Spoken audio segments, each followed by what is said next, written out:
Hello friends, welcome. In this video, we'll talk about international organizations, जो कि chapter 6 है contemporary world politics का। इस चैप्टर में हम इंटरनेशनल ऑर्गेनाइजेशंस के बारे में बात करेंगे और बात करेंगे कि किस तरह से क्या ज़रूरत है इंटरनेशनल ऑर्गेनाइजेशंस की और सबसे बड़ी इंटरनेशनल ऑर्गेनाइजेशन क्या है। जैसे आप यहाँ देख सकते हैं, सिंबल दिया है यूनाइटेड नेशन का, यूएनओ का। और फिर हम बात करेंगे कि यूनाइटेड नेशंस को की सिक्योरिटी काउंसिल को रिफॉर्म करने की जो एक डिबेट हो रही है, वो उसमें वो क्या है और क्या ज़रूरत है उसको रिफॉर्म करने की। फिर बात करेंगे इंडिया का क्या रोल रहा है इन द यूएन। तो ये इंट्रोडक्शन हुई। अब अगर हम बात करें क्या ज़रूरत है, अगर हम इंटरनेशनल ऑर्गेनाइजेशंस की हम बात करते हैं, तो हमारे पास यहाँ दो कार्टून दिए हैं। ठीक है, ये काफ़ी हद तक एक्सप्लेन करते हैं कि यूएन की ज़रूरत और इफ़ेक्टिवनेस क्या है। जैसे कि पहले कार्टून में यहाँ पर ये इज़राइल का अटैक है ऑन लेबनान, दिखाया है कि आप देख सकते हैं, मैं थोड़ा मार्क करके दिखाता हूँ।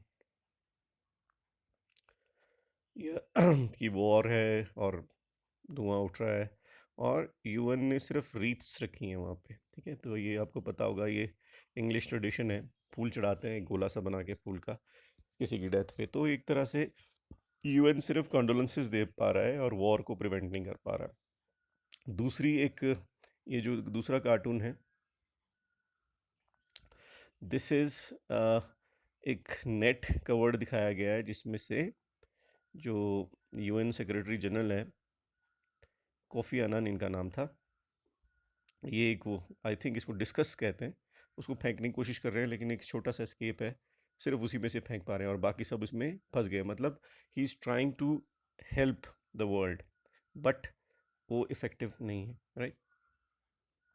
तो दिस एक्चुअली शोज़ दैट जो यूनाइटेड नेशन ऑर्गेनाइजेशन है, वो एफर्ट्स तो बहुत करती है, लेकिन वो बहुत ज़्यादा इफ़ेक्टिव नहीं हो पाते हर बार। ज़्यादातर जो है वो लोगों की, कंट्रीज़ की इन्वॉल्वमेंट कम होने की वजह से, और क्योंकि बातचीत करने के लिए सब नेशंस तैयार होते हैं, लेकिन इफ़ेक्टिवली काम करने के लिए बहुत कम तैयार होते हैं। फिर यूएन के डिसीजन से हर बार सहमति नहीं होती, क्योंकि जो पावरफुल नेशन है वो फिर भी अपनी अपनी चलाने की कोशिश करते हैं। तो ये वजह है कि वो थोड़ा इनफेक्टिव है। So the most important international organisation today's world is United Nation, इसमें कोई शक नहीं है। ठीक है, एंड बहुत सारे लोग इसको क्या सोचते हैं, it is indispensable and represent the great hope for humanity for piece and progress. बहुत सारे लोग ये समझते हैं कि ये बहुत ह्यूमैनिटी के लिए बहुत बड़ी एक होप है, कि क्योंकि देखिए यहाँ पर दो कोट भी दिए गए हैं, वो भी इसके रोल को सिग्निफाई करते हैं। जैसे कि एक है ये डैग हैमरजॉल्ट, अगर मैं ठीक प्रोनाउंस कर रहा हूँ, तो सेकेंड सेक्रेटरी जनरल थे ये कहते हैं United Nation was not created to take humanity to heaven, but to save it from hell. कोई चमत्कार नहीं करने वाला था यूनाइटेड नेशन, कोई स्वर्ग में नहीं ले जाने वाला था हम लोगों को, बट ये ज़रूर था कि हेल से बचा लेता। हेल से बचा लेता मतलब इसका मेन ऑब्जेक्टिव था कि जो डायरेक्ट कन्फ्लिक्ट्स होते हैं कंट्रीज़ में, अपने इश्यूज़ को रिजॉल्व करने के लिए हर बार लड़ाई लड़ना या वर्ल्ड वॉर जैसी सिचुएशन होना, ये ज़रूरी नहीं है। क्योंकि दो वर्ल्ड वॉर्स हमने 20th सेंचुरी के फर्स्ट हाफ में देखी, और उसमें कितना डेवस्टेशन हुआ ये सब आपको मालूम है।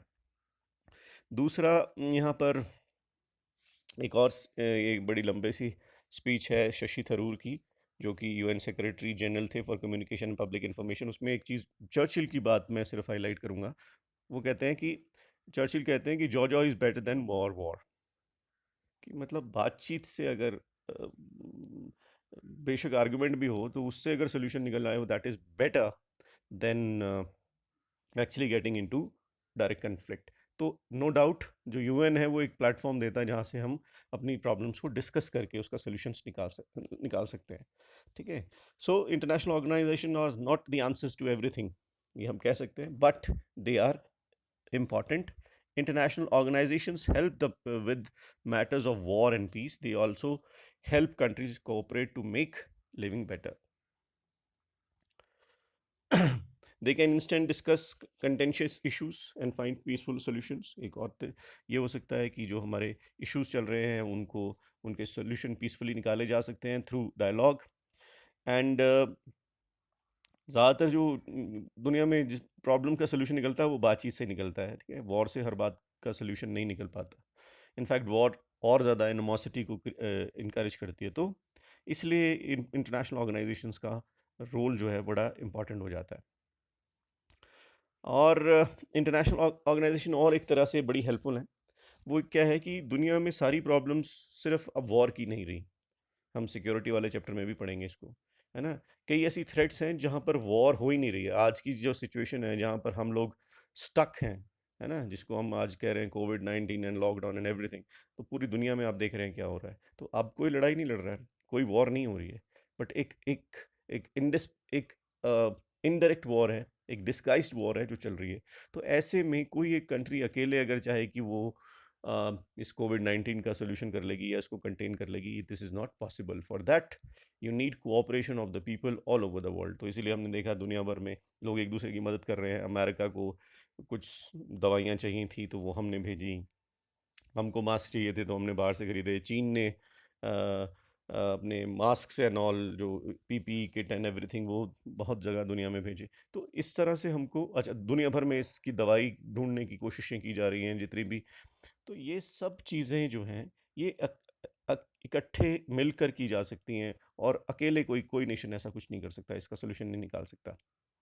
फिर अगर हम बात करें और प्रॉब्लम्स आ गई जिसमें इन्वायरमेंटल डिग्रेडेशन है, ग्लोबल वार्मिंग है, तो इसमें भी जो है एक कलेक्टिव एफर्ट की ज़रूरत है। अकेले जो है हम इसमें कुछ भी नहीं कर सकते। तो हमको चाहिए कि बड़ी जितनी भी बड़ी पावरफुल नेशंस हैं अगर वो इकट्ठे, और जो वीक नेशंस हैं वो भी डेवलपिंग नेशन जिनको हम बोलते हैं, मिल जाएं, तब हम एक इफेक्टिव कोई एक सोल्यूशन निकाल सकते हैं इन प्रॉब्लम्स का। Nations can recognize the need to cooperate but cannot always agree on how best to do so। अब हमने बात की कि ये तो सहमत तो सब हो जाते हैं, लेकिन जब कोऑपरेशन की बात आती है तो कोऑपरेशन में वो सब एक एक तरह से इन्वॉल्व नहीं हो पाते। तो इस तरह से इंटरनेशनल ऑर्गेनाइजेशंस क्या हैं, ये मदद कर सकती हैं कि सब लोगों की सहमति तैयार करें और उन लोगों को इस बात के लिए तैयार करें कि एक कोऑपरेटिव एफर्ट की ज़रूरत है। और फिर ऐसा भी हो सकता है कि कोई नेशन ट्रीटी साइन कर दे लेकिन अपनी जो कमिटमेंट है उससे बैकअप कर जाए, है ना? तो बैकआउट है आई शुड से। तो यूनाइटेड नेशंस जो हैं, इस तरह की जो ऑर्गेनाइजेशन है, वो सबकी security, rules and regulations, everything को हाईलाइट कर सकता है और ये इंश्योर कर सकता है कि सब लोग अपनी अपनी जिम्मेवारी ढंग से निभाएं, ठीक है? और अ, हम क्या देख रहे हैं कि with the end of the Cold War, we see that the UN may have a slightly different role. As the United Nations and its allies emerged victorious, there was concern amongst many government and people that the Western countries, led by the US, would be so powerful that there would be no check against their wishes and desires. Cold war ख़त्म होने के बाद अब unipolar world हो गया था, है ना?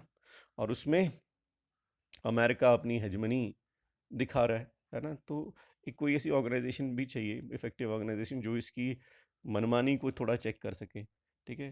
बट वो सक्सेसफुल कितना होता है, this is a different story, this is a different question, है ना? तो ये सारे पर्पस जो हैं वो यूएन जो है वो क्या आप कह सकते हैं कि आंसर करता है। और by the end of this chapter हम ये भी ढूंढने की या पता लगाने की कोशिश करेंगे कि क्या यूएन इसमें सक्सेसफुल हुआ है या नहीं। अब बात करते हैं एवोल्यूशन की, ये कैसे इवॉल्व कैसे हुआ यूएन।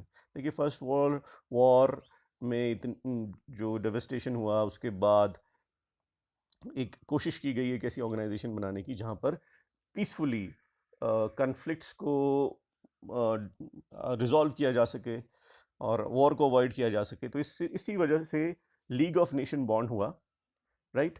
एंड शुरुआत में इसकी सक्सेस होने के बावजूद जो लीग ऑफ नेशन है वो सेकेंड वर्ल्ड वॉर प्रिवेंट करने में कामयाब नहीं हुआ। मतलब League of Nation was not able to avoid the second world war. और सेकेंड वर्ल्ड वॉर 1939 से 45 तक हुई, जिसमें इतनी ज़्यादा डेथ एंड डिस्ट्रक्शन हुई जो पहले कभी किसी वॉर में नहीं हुई थी। और फिर सेकेंड वर्ल्ड वॉर ख़त्म होने के बाद लीग ऑफ नेशन की को सक्सीड करने वाली जो ऑर्गेनाइजेशन बनी, that is what we call UN, United Nations.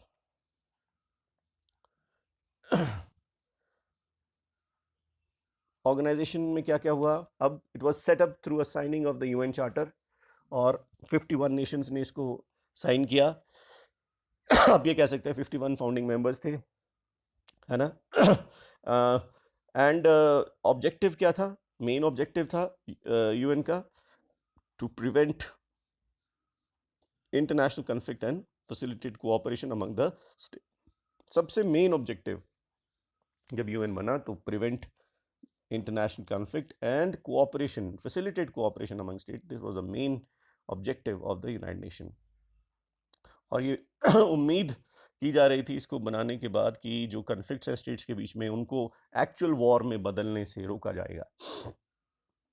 Since conflict often arose from lack of social and economic development. अब एक और बात है कि क्योंकि ज़्यादातर जो लड़ाइयाँ हैं ना वो क्यों होती हैं कि इकोनॉमिक डेवलपमेंट नहीं है या सोशल इश्यूज हैं, उन प्रॉब्लम्स की वजह से वॉर्स टेक प्लेस करती हैं। तो ये कोशिश थी कि एक और कोशिश की जाएगी यूएन के प्लेटफॉर्म के थ्रू कि prospects of social and economic development जो हैं उनको इम्प्रूव करने की कोशिश की जाएगी।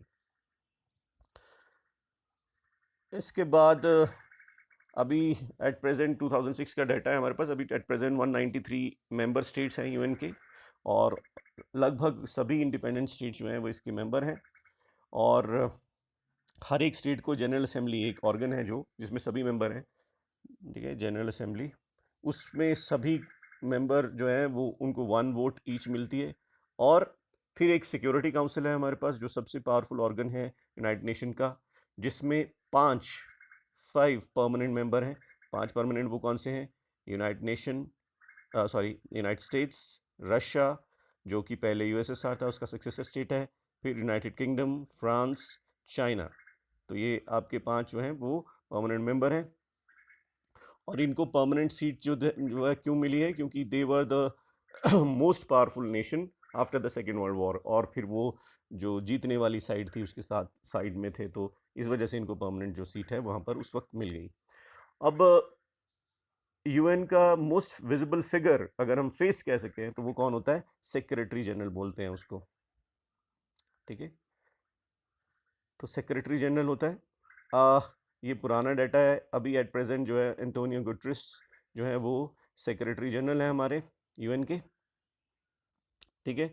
और यूएन के और बहुत सारे ऑर्गन्स हैं, एजेंसीज हैं जो other than war and peace और बहुत सारे फंक्शंस परफॉर्म करते हैं, जिसमें आजकल जिसको आप सबसे ज़्यादा सुन रहे हैं वो ऑर्गन है WHO। हम सुनते हैं WHO की रिपोर्ट है ऐसा वैसा कोविड-19 से रिलेटेड, तो हेल्थ से इश्यूज ये डील करता है। फिर एक और है that is called United Nation Development Programme, development को देखना इनका काम है। फिर आ गया आपका United Nation Human Right Commission, human rights को प्रोटेक्ट करना। फिर आपका आ गया रेफ्यूजीज़ के लिए UNHCR। फिर आपका आ जाएगा UNICEF which is for children, United Nation Education Scientific and Cultural Organisation, culture और ऑर्गेनाइज इसके लिए एजुकेशन के लिए जो काम करता है स्पेसिफिकली बच्चों के लिए इनके सारे और ज़्यादातर प्रोजेक्ट्स होते हैं।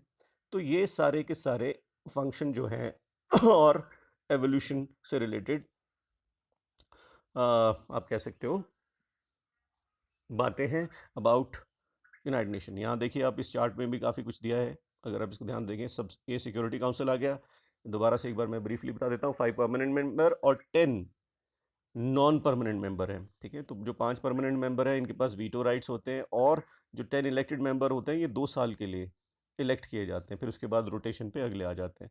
फिर इसके अलावा एक और ऑर्गन है, इंपॉर्टेंट ऑर्गन है, international court of justice, ICJ। इसमें हम लीगली अपने कोई इश्यूज़ हैं उनको ले जा सकते हैं। और जैसे आपने एक हमारे वो कौन है, प्रिजनर ऑफ वॉर तो नहीं कह सकते, जाधव, पाकिस्तान ने उनको पकड़ के रखा है, तो हमारा केस इसमें चल रहा है इंटरनेशनल कोर्ट ऑफ जस्टिस में। वो कहते हैं कि ये स्पाई हैं, हम कहते हैं कि वो स्पाई नहीं है, and this matter is there. फिर जनरल असेंबली, सारे के सारे जो भी मेंबर हैं they are all members of the General Assembly. Secretariat जो कि एडमिनिस्ट्रेशन का काम देखता है, ठीक है। और उसके बाद one more thing, economic and social council, trusteeship council, ठीक है, ये भी है। But this trusteeship council suspended है ऑन November 1, 1994। और इकोनॉमिक एंड सोशल काउंसिल, ये क्या काम करते हैं? Member states elected by the General assembly for overlapping 3 year terms, 54 seats based on geographical representation. Geographical representation मतलब अलग अलग एरियाज को रिप्रेजेंटेशन दी गई है, जैसे यूरोप, अफ्रीका और एशिया एंड सो ऑन। और इकोनॉमिक सोशल डेवलपमेंट के लिए ये लोग काम करते हैं। तो दिस इज इट। अब अगले वीडियो में हम बात करेंगे reforms of the UN after the cold war. I hope आपको वीडियो अच्छा लगा होगा। कैसा लगा ज़रूर बताएं। Thank you so much.